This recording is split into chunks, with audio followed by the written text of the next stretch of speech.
you worked at Google for quite a long period of time.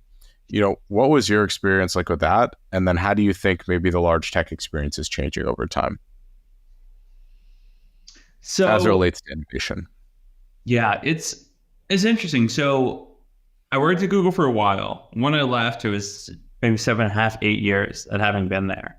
And it was a great experience. They do stuff very differently from like startups, like the startup I run now.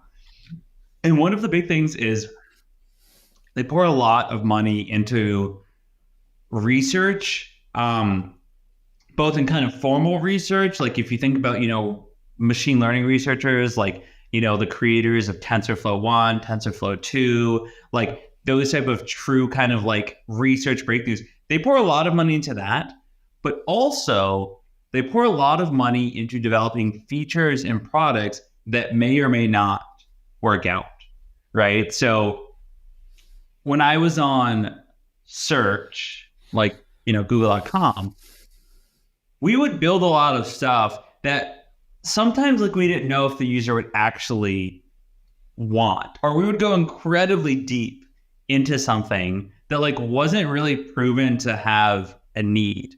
And, especially as a big company, I think that what they would do it is just kind of making a lot of like bets, because the thought was if one of these things works out, it could work out really, really big. So I remember I was on like, it is kind of a good example. It's like a product I was on that since got killed. I think it's killed now. Let me see. I'm going to check right now if it's been turned down, and I'll tell you what it is. I'm just going to do a Google query. I'll search for AAPL, like Apple stock price. Yeah, okay. So here's a good example. When I was working on search, we wanted to create something called immersives. The idea was you would search for stock price, and then you would get like a little kind of expando icon to learn way more about finance and learn way more about like stocks and news, and have kind of a whole app-like experience on the search page. Now, when we launched it, there weren't really that many people using it. People weren't using the expando button. A lot of people just want to go search and then leave. And so I wondered to myself, and I kind of talked to the team, I was like, people aren't using this. So we're going to continue to build other immersives like this. I think we did one for like movies. So what was a movie I just saw? Whatever, let's say the Barbie movie. Ironically, I haven't seen it yet. I mean to, but that's why it's on my mind.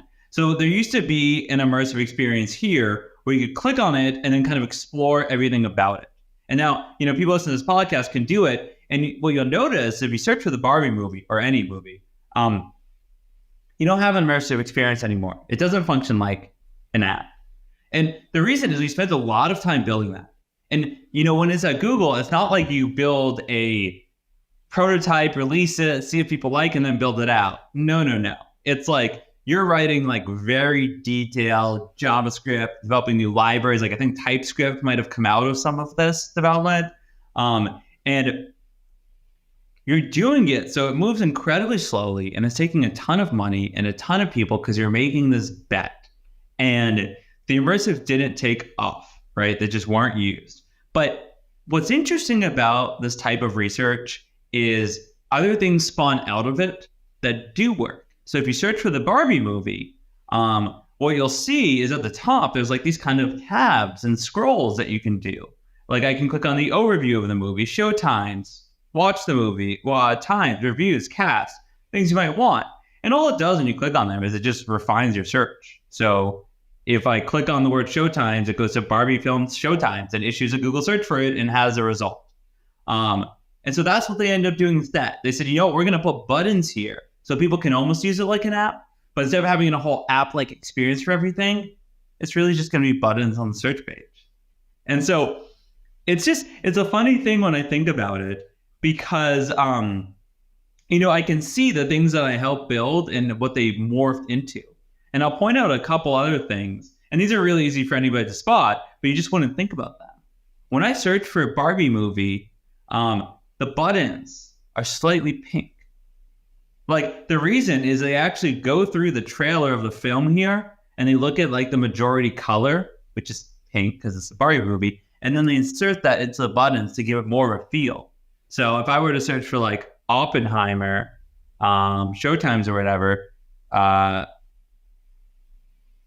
maybe they just use a pink color, but they do this a lot for knowledge panels where they extract the color out of like the content to give you kind of a vibe for it. So maybe it's not just for Barbie movie that's pink, maybe it's for other movies as well. But we definitely did this for the immersive experience. And there's also another thing you'll see that's kind of interesting. And maybe I'll just show you this. Can I hold up the screen? Yeah, go nuts.